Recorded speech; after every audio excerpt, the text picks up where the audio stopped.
Spoken Lane. He lurked in the shadows, waiting and hoping she wouldn't take a different route. This was her usual room. He knew that.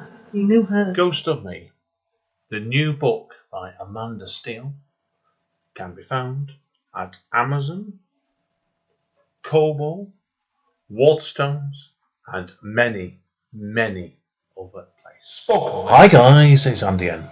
Thanks today for downloading or streaming yet another episode of Spoken Label. As you may or may not be aware, Spoken Label was started in the beginning of 2006, and currently we have well over 150 sessions recorded since then. Although you can find it on various networks, the full archive is available for streaming and downloading at Spoken Label bandcamp.com. It is a free download or free stream in there, but obviously, if you feel like chucking me a few pennies that way, it'd be eternally grateful to help me keep this podcast going and keep improving my equipment, etc. Enjoy. Speak to you soon. Bye bye. Spoken Label. Hi guys, Andy N. Spoken Label. Back in the house and back on Zoom again tonight. Got a privilege today because the gentleman I'm speaking to actually headhunted me, and I like that when people quite track me down and find out my Spoken Label. Oh yeah, can you put me on? Yeah. And then when I look, check him out. Yeah, perfect.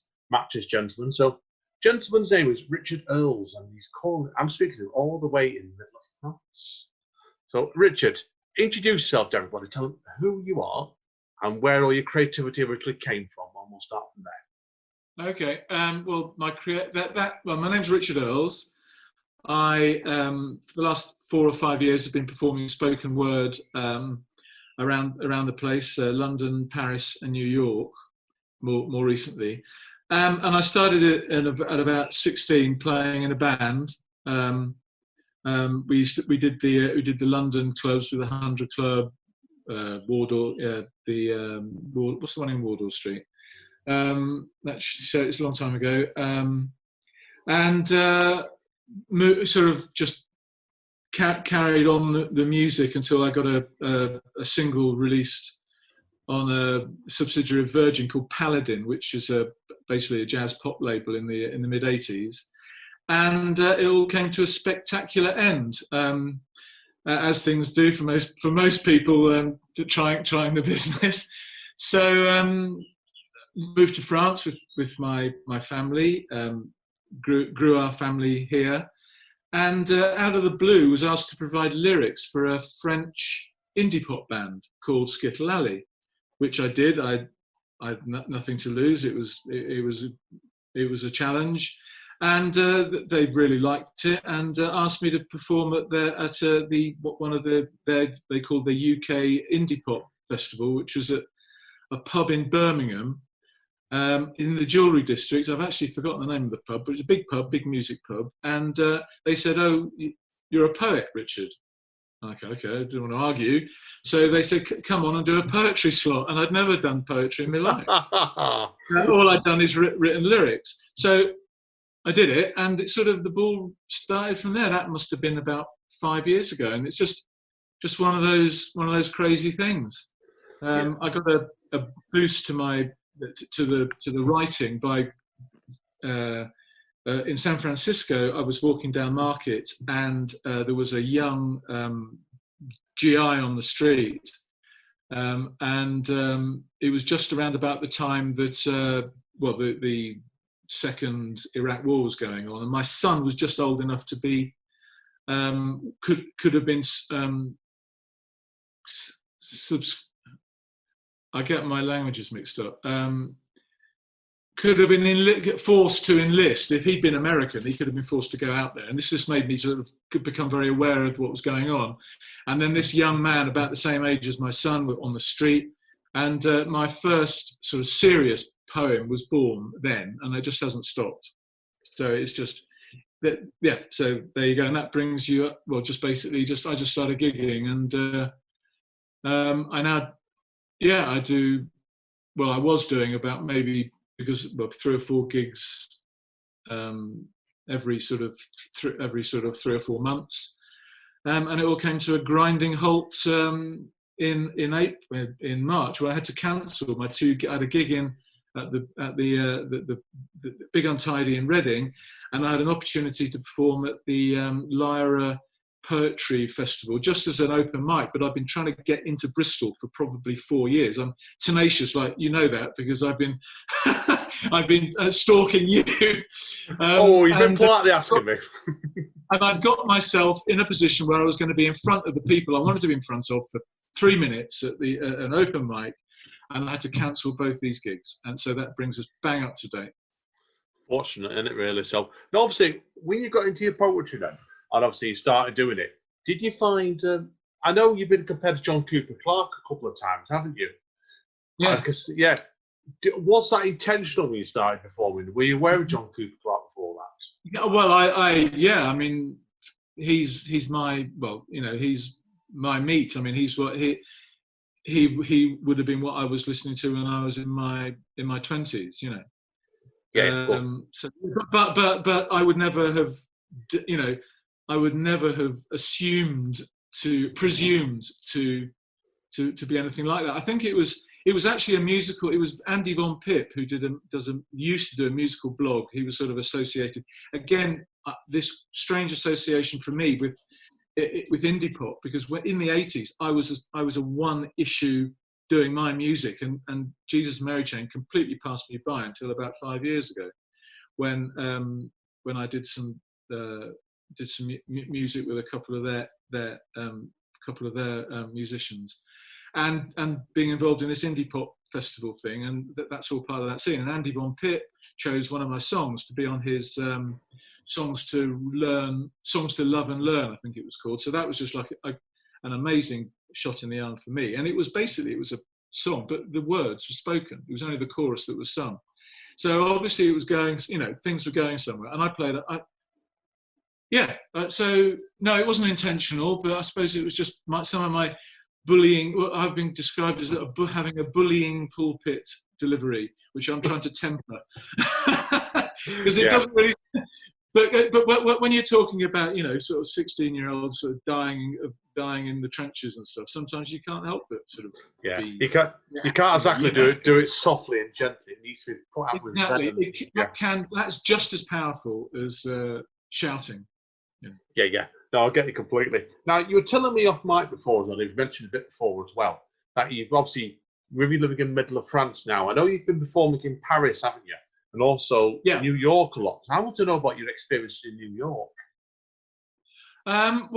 Basically, I started just doing a couple of open mics. And my sort of tenacious character got me a small mini feature. I'm not known enough to get a big, but I actually got a mini feature at the Bowery Poetry Club, which was just like amazing, because it's like the holy grail for a lot of people. It's just so popular. I mean, they say, you know, you hand over your $20, it is there, and so I'd just like to sign in, and they say, look, join the queue. And I was talking to the guy at the door, and I turned my back, and there was a line across the room of people. So everyone had just got up from their seats, that, you know, and that everyone was like signing in to do their stuff. And the other place called I think it's called Inspired Word, run by Mike Geffner, is incredible. It's just incredible. The quality is just so. I mean, it knocks a lot of things that you see, that I've seen elsewhere, into a cocked hat. I mean, it's incredible. Yeah, and obviously, sorry, I know you. It's got that. This is this delay that I tend to hog the conversation, so I should try. I'm trying to remember that there's a delay, because I'm just like piling on. Basically, it's New York, and I've been coming to New York. I've been working in New York regularly since 2 weeks after 9/11, and it's just like home from home, but it's got such a buzz. And, you know, as an antidote to, I'm looking at, you can't see, but I'm just looking out at fields and trees here, and which is great, but you do need a bit of adrenaline, you know, an adrenaline rush from time to time, and you get it, and you get this, like, I don't know if you've ever said this, like, clicks to people holding their drinks, so they can't clap necessarily or react. So when you've said a line or a couple of lines which strike a chord, they do this like clicking, and it's just like, oh God, I'm in a beat poet's den in the late 1940s. You know, it's great. Brilliant. Now, you mentioned the beat poets. So who's your favourite the beat poets? And also, obviously, you mentioned that you must have some interest in the beat poets. I'm a bit ignorant about of poetry because I didn't come into it from poetry, but obviously I've read on the road, book for what but I like Dr. Seuss, and that's not that's not how Americans pronounce it. I came across Seuss, I think. I was talking to an American, and they just laughed when I said, because it's. I don't know if you know Elizabeth Bishop. I do, but not personally. Yeah, but I do. But some of the art of losing is hard to master, and some of that stuff it's like Dr. Seuss. Or they're contemporaries, I think. I think they were doing stuff at the same time. I mean, and I again ignorance, but so beat poetry. I'm not, I suppose of all the great, what's his name? Oh Christ, my brain. He wasn't really. He was a stand-up comedian, and he was always the police always sitting in the front row to arrest him when he was obscene. I know he's not a poet, but and I know he's not really technically beat, but you know the one I mean is drug. Oh, go on. Yeah. You know who I mean. Oh God, that's terrible. Oh, I'm like that today as well. First proper day back in work, my head's a bit. Sorry. Sorry. Yeah, I don't. My knowledge of beat poets is not great. I mean, I can say Ginsberg and Kerouac, and that's it. No, cool. That one definitely. So, what sort of plans have you got for your poetry? Can you see what direction you'd like it to head in time? Well, I'm pretty discouraged actually. I think this. It's been good doing these videos to put out online because I'm not gigging, because it's given me a chance to sort of see what I'm like and get reactions from people. But I did a little book, which obviously, I mean, I literally just before these events, but I don't see my on the page. It doesn't seem to translate. I think I'm better at selling my poems on stage than on paper. I mean, I can't get into some of the reviews of the organisations that I play regularly at. Written. Yeah. So it's another thing, and I am aware of that. It's like, I mean, I know I've done this. I've been through the mill in bands, and the difference between, playing on stage and then going into the recording studio is just like, you're not the same group. You're there and you're selling it. But when it all has to just jump off the page or jump off the vinyl, as it would have been then. So I'm just doing it. I'll just play when people allow me to play. I'll just play it when I can. Yeah, it's the best way. I should be happy with that, because I shouldn't expect too much, Yeah, what I wanted to ask you before on a completely different note as well was, you were telling me off mic before about the music challenge you're doing at the moment as well. I think that our viewers would like to know about it when you're doing your harmonica challenge. I friended someone that I last really seen and played with probably when we were in our 20s on Facebook, and he said, "Oh, hi Richie, you used to do," and then he reeled off the Old Grey Whistle Test theme, Love Me Do. Oh God, what's that? Then there were two others. I think it was it might have been a Dr. Feelgood one, and then one other. And he said, do it. You can do it. You used to do that. Come on, make my day. Do it. So I went in. I made a little video, and I got people contacting me. They hadn't contacted me for ages. Who were saying, you've just raised the spirits of the West London posse. There are a load of people in West London, and can you do? So they say, well, can you do a Dr. Feelgood one? So I did a Dr. Feelgood one, and it's like they're practically like crying in their beer over it, which it's just like, because I suppose it's what they don't know me for this, this highfalutin spoken word. I was like an R&B dance band, and if we didn't get you dancing by the second song, we'd lost what we all our gigs were like football matches, so we'd lost 2-0. If the audience wasn't dancing by the end of the second song, that was it. It was a complete failure. So it's a huge gulf between that and standing up and talking about, doing adaptations of Funeral Blues by W.H. Auden. It's like, it's completely different. That's why I admire, because you've gone from one direction to another completely. Yeah. You don't see people doing that sort of thing. But it's been smooth. I mean, it's because of this out of the blue request to write a load of lyrics for this French indie pop band, who I think they released about 4 records with my lyrics on it, and then they said, and then the organisers were organising a festival for these bands, and they said, do you want to come and do a poetry spot? And I'd never done poetry in my life. I'd just been writing all this stuff, so I had to sort of somehow adapt some of these things that I've been doing for Fanu is his name, so it was a bit like an intellectual challenge, and it just stuck, and I just kept on getting gigs. I think it's usually the best way, that, because when I was looking at an artist, everything goes naturally progressive from A to B. Yeah. That's what clearly happened to you. He's gone smooth, and I think when you do gigs all the time, people can say, "Oh, you try to do this for me," and you don't know where it's going to go next. You just follow the adventure, but it'll go naturally till we get to C, D, and freaking out where else. Yeah. I mean, someone told me that the reason that the Israelis were able to grow oranges in the desert was one drop at a time. This is very deep, isn't it? One drop, and you just put one little drop on the little seedling, and then another one, and then you get an orange growth.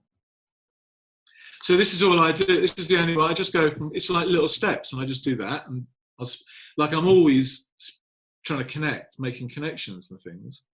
And sometimes I'm sure I even joined Twitter to try and get a gig at the Poetry Cafe in London. Oh, good luck. No, I mean, because sadly that is close to me now. But it's just. But I've stopped. I mean, I keep on getting all these things on my phone for Twitter. I'm going to close the account because I only did it to try and make a connection. But I think not everyone reacts well to unsolicited contact. You seem you're open to it. I'm not everybody, mate. Sometimes you have to pick my cases. I'm open to it, but you're going to pin me down sometimes. I'm busy. That's why when I'm on the day job, I'm doing chatting to lots of other people on other things. I'm busy, so I love chatting to people. So. It's a different. Well, that's great. I'm always talking to people. I talk to strangers, which not everyone thinks is a good idea, but I do, and I think you should. No, definitely. Now, I want to ask you about us as well, as in you tell me before. You've been telling us a bit about your work and your performing. Tell us about how your poems come together. Then, can you give us one example? Do you do a lot of it on the road? You're writing, or when you're at home? It tends to be when I'm travelling. For some reason, trains are good. For me as well.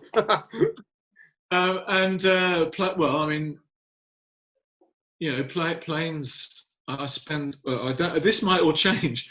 I'm talking as though I've actually got a life. But I used to spend a lot of time on on planes, and you've got like to go to New York. You've got 6 or 7 hours to kill. Usually, when coming back, because you get more stimulated. But and it just, I mean, this one, the GI sitting on the sidewalk on Market Street in San Francisco. I'd seen there's like waves of homeless people with supermarket trolleys going into the park just up at I can't remember what the park's called, but there's a park by Haight-Ashbury, I think it is, and they're just like disappearing into the park. And then I saw this young guy, just like begging, just had his hand. He looked like a Buddha statue, which was like, a strong image, and that helped. And that's when my first sort of anti-war poem came about, Yeah. So there's that, and then family things. I mean, I've had a couple of I lost my uncle and my cousin, so the dad and then the son within a year of each other last year, and that was inspiring, in a bad way. It turns out the 2 poems that I got out of that, one of them was a pastiche of Funeral Blues by Auden. The other one was a poem. Well, it wasn't a pastiche, but it was one of it was uneasily similar in tone to a Blake poem called Sunflowers. Now this one's called Signposts. The one I wrote, yeah. And literally, I didn't mean it. Honest God, but the Auden one was on purpose, because it was just like the funeral was all we were all in floral shirts and dancing, and it was a joyous occasion. So just through what's happening, but they usually come fully formed. Oh right, do they? That's interesting then, because normally in my case when I'm writing, I might have the idea where I'm going, but trying to tease the poem out, it can take me weeks sometimes. Yeah. Well, most of my poems are less than a minute long. And it's recently I've managed to get. I thought maybe I shouldn't do this. So I actually set myself not a task. Something had happened in my family, and I started the poem. All I got to the beginning of the poem was the title, which was 21st Century Warrior Queen. And then what shall I fill this page?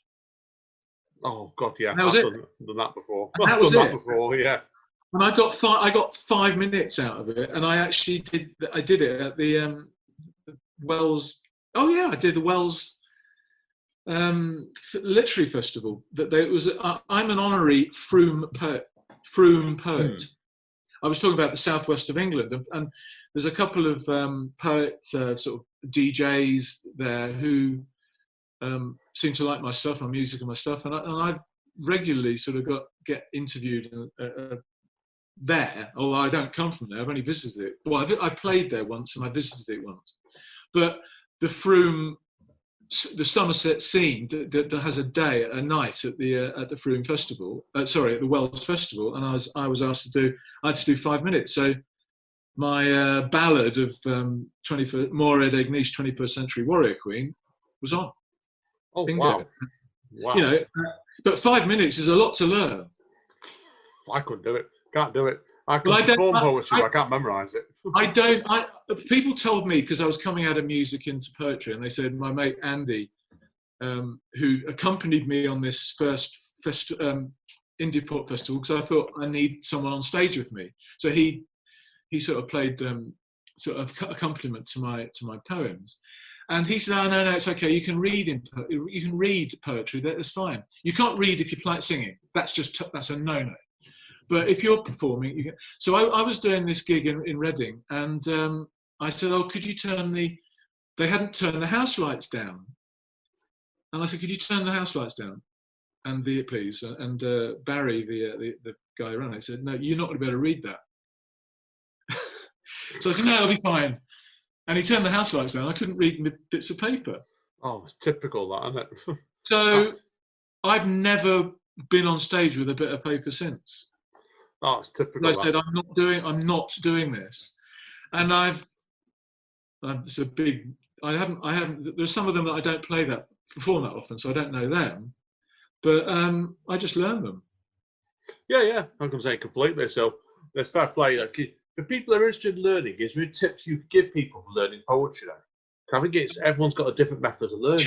You do it in chunks, and then stick them all together. So this 5-minute one, I learned the sort of 3 1.5-minute ones. Yeah. Oh yeah. Best way, isn't it? So. And I did. And I was thinking about it the other day, and I'd hardly ever get a chance to talk about this because I do this nutty, nonsensical poem, and I realised that what it was there were certain words I wanted: Soho, boho, gyro, hero, laundromat, big mat, dimes, and sign of the times. I wanted, and I just filled it up with. Well, it's not quite nonsense because a hero is a long sandwich. A gyro is a wrap, and so that's all there was to start with. Was the end of the lines. Oh, brilliant! Yeah, get you. You see, your training forward goes in straight away. Fascinating stuff. Now, there you go. That's it. Because rhymes. The thing about music is tunes and rhymes make it easier to learn songs than poetry because you don't have the tune. Yeah. No, I get it completely. And I don't always. It's not that I always everything rhymes and it's all square, but it does help. If your mind's whirring, and you think, what's the next line? At least you can sort of take a stab in the dark. Yeah. Oh, completely. No, completely. And they might not notice. True. Now, Richard, if people want to find out more about you, where are the best going? I've got all my videos, which is basically my live act, on my YouTube, which is Richard Earls YouTube. But there are various links on my Facebook page. You get the links to everything, which is Richard Earls -spoken word, and it's at Richard Earls Live is the address, official address. Because it used to be my live music page, and then when I stopped doing that, I changed it, but I didn't change the name. Yeah, okay, brilliant. That's fine. I'll make sure people get the people referred to you at the end of this. Definitely. That's great. I know you're going to do a few poems for us now, so we'll take a pause for a moment or two, and we'll both get ourselves prepared. Everybody hang around. It's been a fantastic. Thank you today, Richard. It's been really interesting, actually. Thank you. No, thank you. Which appreciate it. No, I've had worse. Much worse. Right. Take care, guys. Back in a minute or two, okay? Stay safe. Okay. Spoken, mate. Hi, guys. Straight over to Richard. He's got 4 points for us today, and I'm looking forward to this. Over to you, Richard, my friend.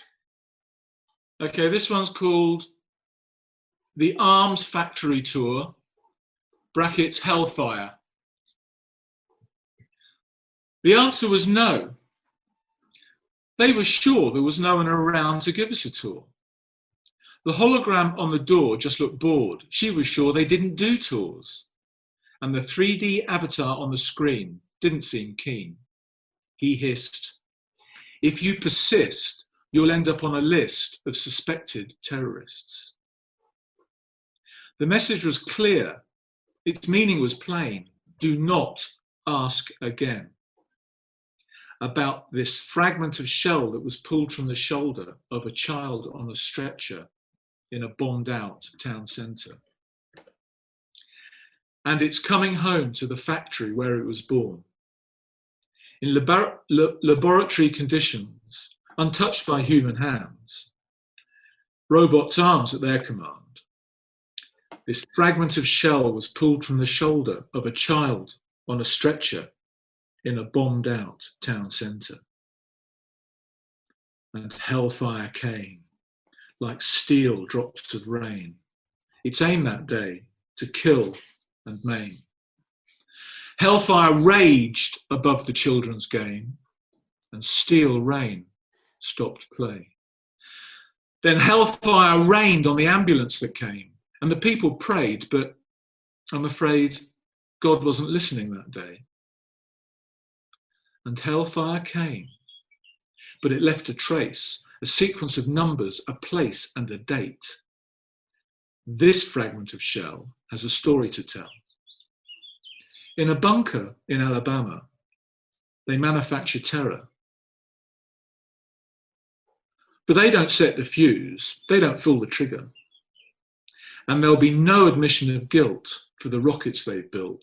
There'll be no such submission to any war crime commission. And the corporation's position? We didn't pull the trigger, we didn't set the fuse. We can't be held to blame if our product is misused. Brilliant. Great start of that, then. Yeah, because somebody's a good way to do a somber start to a piece. Yeah, no, that's really powerful. Where did the idea for that piece come from, then? This is Robert Fisk. Brilliant Middle East correspondent, used to be for The Independent, a man who sticks to his guns, and he walked out of The Independent when he didn't believe they had the right position on the Middle East. And he, as one of the things that he did was track down, I think he's based in Beirut. And anyway, there was an ambulance was bombed in Lebanon by an American Hellfire missile. And he basically tracked it down to the manufacturer and went in and had a face-to-face meeting with the CEO, the top guys of, I think it was Boeing, and I just thought that was amazing. And it was around about the time. I mean, it was a time where we were just every time you were just in the news or in art exhibitions, you'd see, I went to the Venice Biennale, and there was this whole section on the Middle East one, and there was a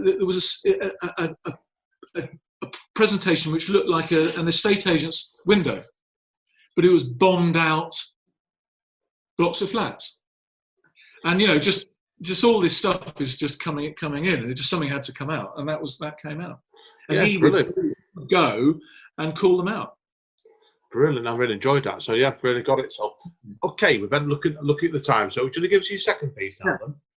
Okay, now this one is dedicated to my cousin Patrick, and it's after Auden. It's called Too Soon. Reset all the clocks. Switch your phones back on. Shout from the rooftops. He is dead. He is not gone. Bang a gong. Or let off a glitter bomb. Beat loudly on that drum. For there is still good work to be done. And let the mourners come. In floral shirts and summer dresses, painted nails and smiling faces. For make no mistake, we're here today to celebrate. And for Christ's sake, give the dog a juicy bone, so we can howl at the moon. It's too soon! And all together as one, he is dead. He is not gone. Oh, yeah. I got the Auden inspiration on straight away there, yeah. Excellent. That was much it's an angry piece, but it was a soft one. That makes sense, does it? Well, I'm trying to control myself. Yeah, no, it worked really well. Because I was expecting to be really... I can imagine you a year or two ago if you performed that. Because I think the nature and the evolution of performing writer is to sometimes change it a bit as you go along. You held a lot of anger back there, and I thought that was really well done. Really, really good stuff. Well, thank you. Okay, on to number 3. Some of you will notice this next one bears a resemblance to a Blake poem called Sunflowers. It's entitled Signposts and dedicated to my uncle, who we sadly lost just over a year ago. Signposts. On the road, we see signposts. They never tell us where to go. They just show us the way, should we be so inclined. And on the way, we meet people who open our minds. Like signposts. They never tell us what to do. We just have to listen and then decide. Brilliant. Great stuff. Thank you. Yeah. Right, Okay. now This last one's a bit of nonsense. Nonsense rules, right? In my mind. But it's geographic. It does have a geographical sense. It hasn't got a title, but it's don't hate heroes. Let's get your attention. Don't hate heroes. Don't eat gyros. Don't live in Soho. Don't want to be a boho. A Coke and a Big Mac, sitting in the laundromat, counting dimes. It's a sign of the times. Blimey, God, that was quick. I was expecting more then. Yeah. I mean, that's pretty average. For I decided not to do the one with the swearing, so I thought Yeah, it's fine. Great stuff. That you caught me completely out then. If anyone's wondering why there's no explicit rating on this, because there's no explicit poems, but that's fine, Richard. Great stuff. Now, well, I went to see. There's a woman you might have heard of her, Miriam San Marco. I've heard the name. Well, this is an amazing story because one of my early gigs. I'm at UK. I'm an expat who's moved to France 30 years ago, and then Brexit came. Blah blah blah, and I was doing this gig sort of during sort of the I think Brexit had just been decided, and she is I think she's a French Algerian. She's certainly from the North Africa French. And she has been living in England for 30 years. So it was like we're mirrors of each other. And it was just incredible. And she was the bard of the Birmingham. Bournemouth has a bard. What do they call it? A poet laureate. And she was Bournemouth's poet laureate. Oh, yeah. Anyway, so she was performing. And she just went up there and she just did this, basically, verbally, it sort of described, I think it was a rape or very, very hard sex. And I thought, oh my God, it's like, you got my attention. And it made me think, it just made me think. So I've sort of been dabbling, shall we say, but in being slightly less than polite. But yeah, that's for another time. Yeah, definite. We'll do a second. We'll get you in for a second session. I've got two with. I got two rude ones. Well, they're not rude ones, but they just have rude bits in them. Next time, then, right? I'll hold you up for that one next time, then. Thanks. Definitely. Now, hang around, Richard. I need a quick word with you off mic. Well, thank you again today. It's been a pleasure. It's been really interesting chat today. It's been brilliant. We really enjoyed it. Thank you. So take care, guys and girls. Stay safe and stay sane if possible. And we'll see you all soon. Take care. Bye. Spoken Label. Thanks again for listening to another session of the Spoken Label. Our full archive can be found over on Bandcamp at Spoken Label. That's one word. Spoken Label. Full stop. Bandcamp.com. And there is over 150 sessions there. So I'm sure that if you've enjoyed this session, there'll be something else there you can enjoy as well. Take care. Bye-bye. Spoken Label.